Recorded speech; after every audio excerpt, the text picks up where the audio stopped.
Imagine the terror in 1453 Constantinople. The ancient walls, bulwarks against a millennium of threats, now crumble under the thunder of Ottoman cannon fire. Your husband, a defender of those ramparts, fell 3 days ago. As Turkish soldiers smash through your door, you clutch your infant daughter, realizing that what follows will make your widowhood seem like a merciful end. For 6 centuries, the Ottoman Empire stretched across 3 continents. We celebrate their architectural genius, from the serenity of the Blue Mosque to the precision of their military strategy, and the sultans who undeniably shaped the world's history. Yet, a hidden history exists, one buried deep within the dusty archives, a systematic protocol for conquest that weaponized the most fundamental elements of human life. If you are drawn to the uncomfortable truths of history, consider subscribing and tell us where you're watching from. Your support allows us to continue bringing these forgotten narratives to light. Let's look past the glory and examine the chilling reality of an Ottoman military victory. The moment Ottoman forces breached enemy defenses, a meticulously planned procedure began. This was not the random violence of battle or uncontrollable chaos. It was a calculated policy executed with the cold efficiency of a bureaucracy across countless captured cities and towns. When Constantinople fell on May 29, 1453, Sultan Mehmed's army didn't merely pillage. They enacted a strategy referred to in Ottoman manuals as the harvesting protocol. Byzantine witnesses recorded scenes of unimaginable horror. Yet in Ottoman ledgers, these same events were logged as routine administrative actions. The protocol was tragically efficient. Adult males over the age of 12 were systematically executed after surrendering, not during the heat of fighting. This wasn't about neutralizing an immediate military threat. Boys as young as 6 were killed if they displayed any potential for resistance, as the Ottomans had learned that leaving male survivors created future insurrections.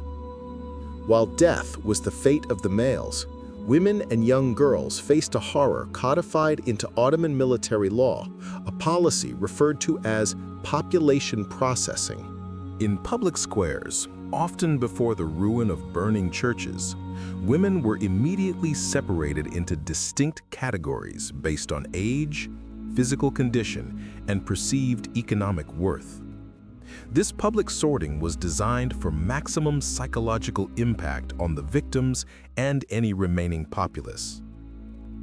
The most valuable group consisted of young women, roughly 14 to 25. Records from the Constantinople conquest list thousands of women in this prime category, each given a numerical designation and an estimated market value. They were not people, they were inventory items in ledgers, treated like agricultural goods. The second tier included women between 25 and 40, deemed suitable for manual labor but past their prime for other uses. Tragically, the third group, women over 40, faced immediate execution alongside the men, considered too old to warrant the cost of transportation and sustenance.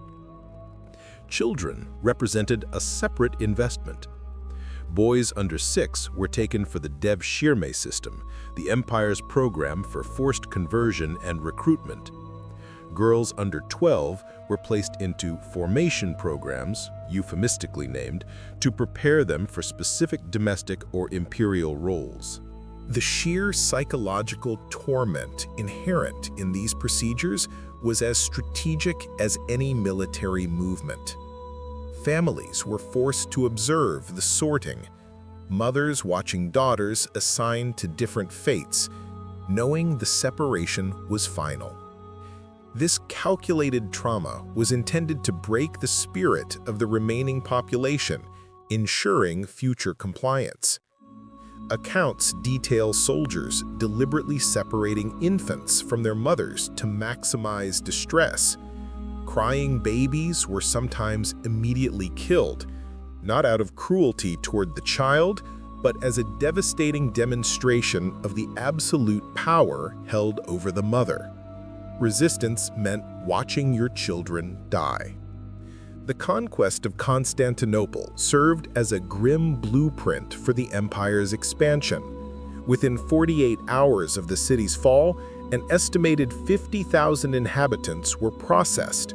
Over 12,000 women and girls were loaded onto ships bound for slave markets in Ottoman cities like Bursa and Ankara, while another 8,000 were divided among the victorious army. The most disturbing aspect is the documentation. These were not random acts of wartime depravity. They were planned economic activities that demanded meticulous accounting. Ship manifests listed human cargo alongside silk, spices, and precious metals. A typical entry might read 20 bolts Damascus silk, 40 pepper, 15 females aged 16 to 20 years, excellent condition. The women were stripped of their names, reduced to ages and market values. The system was supported by a massive economic infrastructure. Specialized markets throughout the empire had dedicated sections for human trafficking, complete with established, fluctuating pricing based on supply and demand. The Ottomans didn't invent slavery, but they industrialized it, creating standardized, corporate-like procedures for the capture, transport, and sale of human beings. The success of Ottoman campaigns was measured not only by land acquired, but by people captured, with commanders receiving bonuses tied to the quality and quantity of prisoners. This incentive structure deliberately targeted civilian populations. The empire's reputation for systematic brutality became a weapon more potent than any cannon, causing cities to surrender without a fight rather than face the documented procedures. Women who survived the initial sorting faced brutal journeys. Maritime archaeological evidence reveals specialized cargo holds on ships, floating prisons, designed to keep human goods alive during long voyages. Here, dehumanization was perfected. Women were stripped of clothing, names, and personal history, marked with numbers, and given basic garments to signify their status as property. The empire's legal system served to normalize and codify this brutality. Ottoman codes effectively transformed mass rape into a marriage policy, murder into a judicial act, and slavery into a divine mandate. The concept of war wives became a key expansion strategy.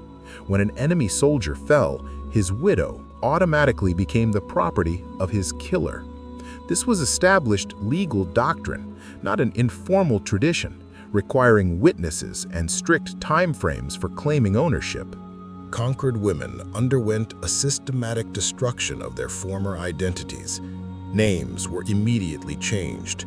Religious conversion was mandatory, enforced through procedures that combined psychological torture with instruction, often requiring women to publicly denounce and desecrate their former faiths. Conversion centers in major cities operated as facilities for processing these women, designed to erase cultural memory and instill absolute subservience. These programs often lasted 6 months, long enough to ensure pregnancy from systematic rape, creating a biological and psychological bond that made escape nearly impossible. Children born of these forced unions were either immediately killed if they too closely resembled their mothers, or raised solely to serve the empire, never knowing their true lineage. The empire also formalized exploitation through its tribute system. The Devshirim levy that took Christian boys also included the systematic collection of young girls, though this receives less historical attention. These girls were destined for sexual exploitation and reproductive servitude, with records indicating that approximately 40% died within their first year of captivity due to abuse. Survivors were managed like agricultural livestock, with detailed records tracking pregnancy rates and productive lifespan. The Ottoman administration viewed human misery as an engineering problem requiring technical solutions.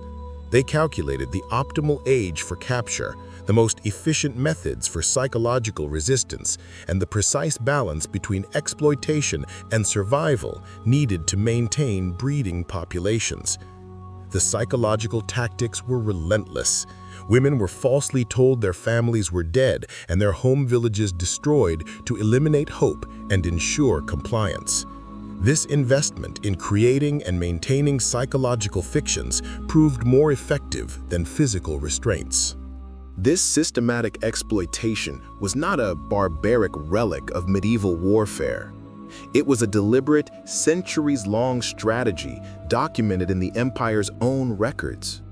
The sheer volume and bureaucratic precision of this documentation, the breeding registers tracking the reproductive capacity of human livestock, defy comprehension.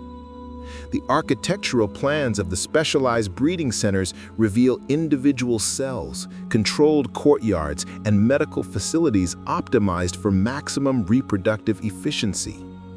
Physicians were employed not for humanitarian purposes, but to maximize pregnancy rates and protect imperial investments, treating women like breeding animals. The Ottoman Empire's systematic exploitation of conquered women was a calculated, institutionalized strategy that operated for over 6 centuries. It shaped the lives of millions, resulted in cultural trauma that persists for generations, and serves as a chilling reminder of how quickly civilized societies can normalize the unthinkable when power is absolute. The archives are there, waiting for those willing to confront this profound and uncomfortable truth.